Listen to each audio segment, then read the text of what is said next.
Donc on est en 1790, 1791, la France se réorganise, les députés décident d'apporter des changements à l'administration, à la justice en France, et les biens du clergé, par exemple, sont vendus. Donc on vend les monastères, on vend les couvents, on vend des églises pour régler donc les dettes de l'État. Le roi et la famille royale sont aux Tuileries. Et là, le roi se sent prisonnier. Il est contraint de signer la majorité des décrets. Il n'est pas forcément d'accord pour ça, mais obligé de le faire.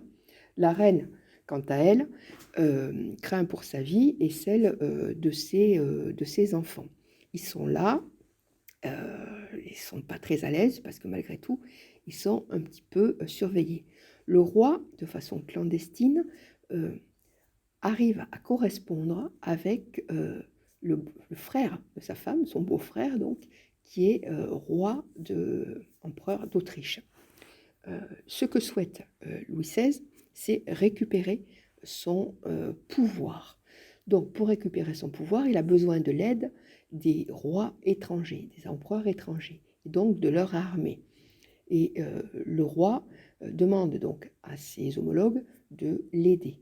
Mais lui aussi, pour pouvoir récupérer son pouvoir, il faut qu'il soit à la tête de ces armées-là.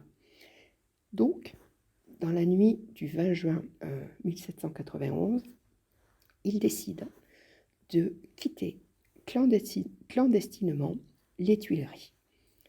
En pleine nuit, les enfants sont réveillés. On leur dit, voilà, on va faire un grand jeu.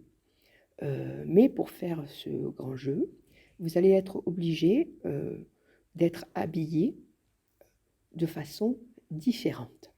Le petit roi, le futur roi, le prince héritier, lui est habillé en fille. Alors pourquoi en fille? Parce que c'est un enfant qui a les traits très fins, donc avec des vêtements féminins, il pourrait passer inaperçu. Donc en pleine nuit, la reine, les enfants et puis 2-3 personnes de leur entourage quittent et montent dans une berline, sorte de carrosse, mais qui n'en est pas un, évidemment, et vont jusqu'à la porte Saint-Martin. Le roi, lui, partira quelques minutes plus tard à pied et les rejoindra.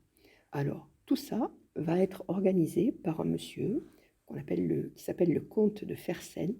Et ce comte-là, on dit que c'est l'amant, l'amoureux caché de la reine.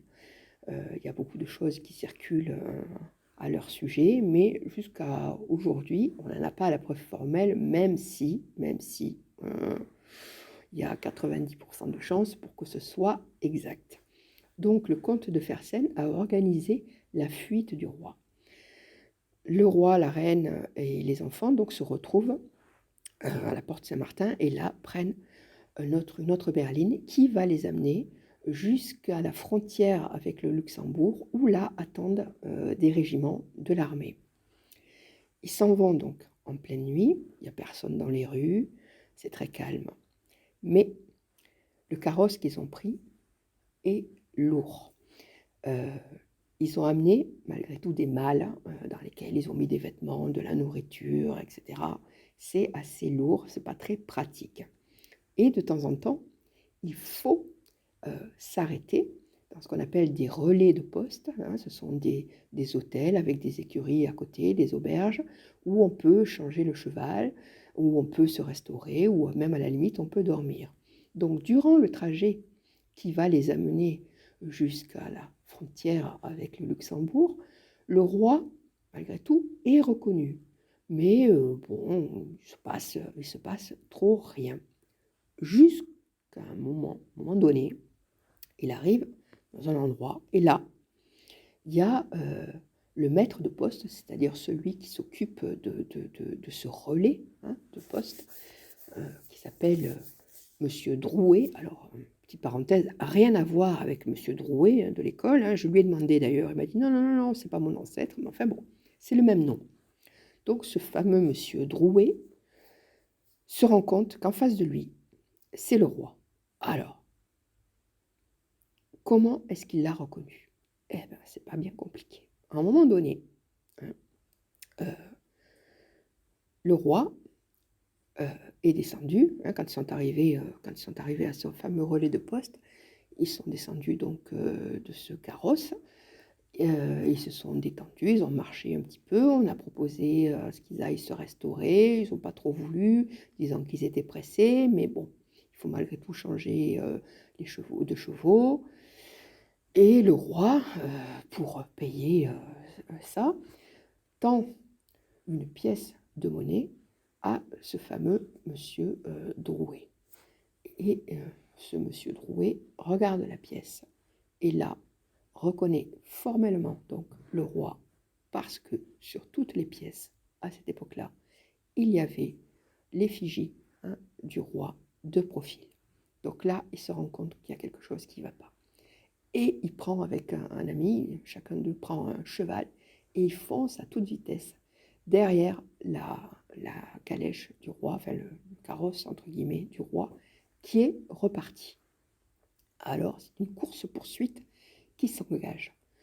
Ce fameux monsieur Drouet arrive dans un village qui s'appelle Varennes, et là prévient le maire de l'époque de la présence du roi. Le roi et sa famille sont arrivés donc en pleine nuit dans cet endroit-là, enfin en début de soirée plutôt, et sont à l'auberge où ils se restaurent. Donc le maire de l'époque entre dans l'auberge et demande au roi si c'est le roi. Et le roi là répond par l'affirmative et il l'avoue, oui c'est moi le roi. Donc là les gens sont stupéfaits. Comment? Qu'est-ce qu'il fait là? Pourquoi il est là? Il n'est pas habillé en tenue royale.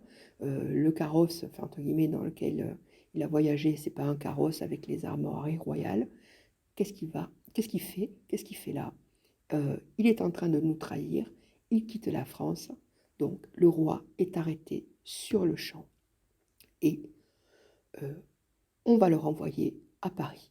Ah oui, parce qu'il faut savoir quand même que au petit matin, quand on était allé dans la chambre du roi pour, en quelque sorte, le réveiller, on s'était rendu compte que le roi et la famille royale avaient disparu. Donc on avait envoyé des soldats dans toutes les directions pour savoir où était passé le roi. On le cherchait, on ne le trouvait plus. Voilà. Il est à Varennes. Il est arrêté à Varennes. Alors Varennes, ça vous dit peut-être quelque chose, hein. La ligne 13, hein, il y a une station de métro qui s'appelle Varennes. Voilà, ça vient de là. Donc le roi est arrêté et immédiatement, avec la famille royale bien évidemment, renvoyé sur Paris. Et là, il est décrété que si jamais, je vais vous lire un petit texte plutôt, ça sera plus simple, hein, sur le retour de la famille royale à Paris. Donc, la voiture du roi paraissait comme au milieu d'une forêt de baïonnettes. Donc, tout autour, de chaque côté de la rue, des routes, vous aviez des gens qui étaient là et vous aviez des soldats qui étaient là. Des ordres sévères avaient été donnés pour que le roi rencontrât partout sur son passage un silence morne et lugubre. Donc le roi passe, voilà, interdiction de parler. La garde nationale, donc les soldats, avait le fusil renversé, comme un jour de deuil. Le peuple qui était derrière restait muet, le chapeau sur la tête. Interdiction de saluer le roi. On avait affiché dans plusieurs endroits: celui qui applaudira le roi aura des coups de bâton. Celui qui l'insultera sera pendu. Mais à l'approche du château des Tuileries, les injures et les menaces les plus atroces retentirent de toutes parts. La reine, surtout, parut être l'objet de la fureur populaire. Donc là, ils reviennent, et là, c'est le début de la fin pour eux. Ils vont revenir aux Tuileries, et ils vont être surveillés quasiment constamment. Voilà. Pendant plus d'un an, jusqu'au jour, le 10 août 1792, hein, où le palais des Tuileries va être pris d'assaut par les Parisiens. Et ça, je vous en reparle dans quelques minutes.